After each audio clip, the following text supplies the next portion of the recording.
Are you going through any kind of marital issues? You do not want to have any kind of relationship or marital issues while you're on the road, because those kind of problems tend to make your mind wander off. And when your mind wanders off out here, you start running over soccer mom vans, killing children, or killing people walking across a pedestrian walk. Get your marriage straight. If you can't get it straight, stay off the road, please. You do not want to go to prison for doing something real stupid out here. Are you prone to road rage? I got to say I'm probably guilty of that myself, is that road rage thing. Every once in a while it'll get to me. Most of the time I just kind of chalk it up to stupid, immature drivers, people that make a U-turn in front of you without signaling, cut you off purposely, or I've even had people, this is California, man, they'll run a stop sign while you're coming down the road. They'll pull right out in front of you, and I just kind of learned to live with it.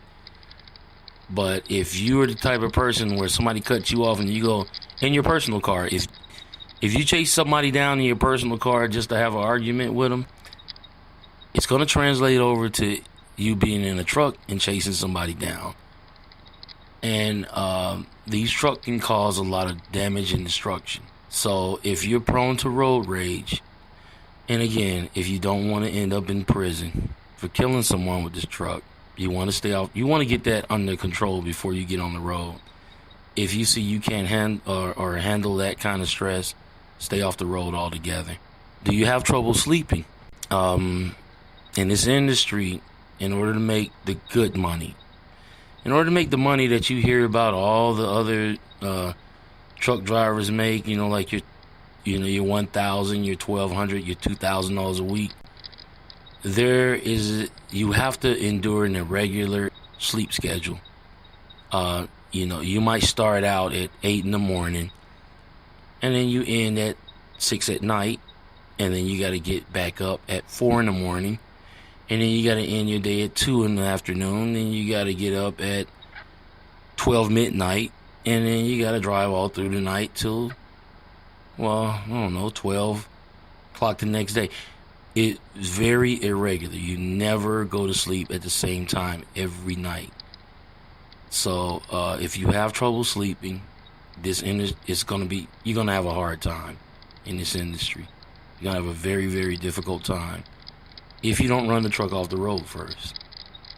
Are you suffering from depression? If you're prone to depression, then you need to get help for that. Being on the road is not going to help it, because you can be mentally healthy and you can still fall into a depression out here. So if you're suffering from depression, it's best to save your money up until you get this problem under control. Are you expecting a high-paying job right after training? Guys, I know there are stories of guys who come out and come right off the bat making $1,000 a week, but the chances of that happening are very slim. And if you do get that job, because of your inexperience, you're not going to last very long. You got to remember, some of these employers are very, very desperate for drivers, and they'll put you in that truck and they don't care how much experience you got. Some of them, or a lot of them rather. So they'll send you down the road, and the minute you fall off into a ditch or you get stuck somewhere and mess their equipment up, they're going to fire you. You can expect a high-paying job, but if you don't have that much experience, you probably won't keep it that long. So, guys, get the experience first. Build up your experience, and then the money will come. I mean, the money's there. It's just waiting on you. Get your experience. Are you expecting a child? Are you expecting a young one? Is your wife pregnant?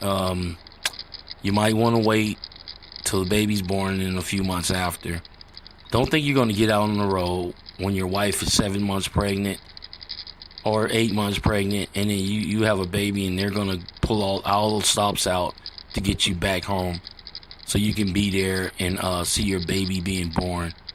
If you're expecting that to happen, then you're gonna be very disappointed, and you probably get angry at the company and quit. So wait until the baby's born, then go on and hit the road. Do you have a violent criminal history? A lot of companies will hire you if you have, or if your criminal history is 7 years in the past. But if you have a violent criminal history, like drawn guns or attempted murder or genocide, stuff like that, you are going to have a very hard time getting hired. It's best to seek an attorney to somehow get your record expunged or something along that lines. But a violent criminal history, you're going to have a very, very, very hard time finding a job, except with owner operators who want to jerk you at every moment. I mean, where you work and they don't want to pay you for the work you've done. Places like that, yeah, you'll get those jobs are everywhere for a guy with a violent criminal history. But work on the violent criminal history. I know, we all know 7 years went by and you learned your lesson, so we understand that. But some of these companies, they don't. So get that taken care of. Don't come into trucking and have the impression that trucking is a part-time gig. If you do that, you're gonna be sadly mistaken. Trucking, there's a 14-hour rule for a reason, because this stuff takes a lot of time a lot of these deliveries take a lot of time to do. So, unless a company specifically states it, this is not part-time. Even a part-time gig is full-time. So get that thinking straight as far as full-time versus part-time.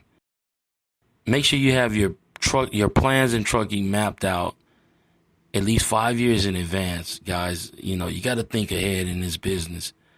If you don't, you'll just find yourself shuffling from job to job, from industry to industry as far as trucking goes. And you'll never be happy. You'll always be disappointed. You'll always feel like you're getting the short end of the stick. And a lot of times you'll see guys advancing way past you. So make sure that you have all your plans, laid out in trucking. Lay them out. Get a 5-year plan together. If you want to go from company to lease to fleet ownership, write it down. Make a plan. Plan it out. If you want to go from a Swift or a Schneider to LTL to eventually a Teamster company, then map that out. Make sure you map your plans out. Do you have excessive points on your license? These are like 3 to maybe 5 points. I mean, starting right off the bat. If you got a lot of points on your license, you're going to have a very difficult time trying to find a job. I had 4 points. I got my license up to 4 points myself. And I had 8 years experience at the time. And nobody would hire me. They hired me based on my experience. But when they saw the points on my license, they turned me down cold. One lady even had me fill out the application on Friday. I brought it back Monday. She said I was hired. Looked at my points. Took my application and ripped it up right in front of me. So keep the points down. If you're looking to get into trucking and you have points, let the points go by. I know it's going to hurt, and I know you want to get in the game really bad, but let the points go by, or let the points drop off and then get into trucking after that.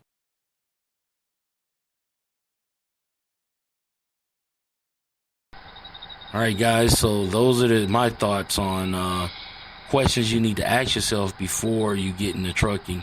If you have any more to add, please put them down in the description, or leave a comment with some ideas that you have on your own to be added to my list.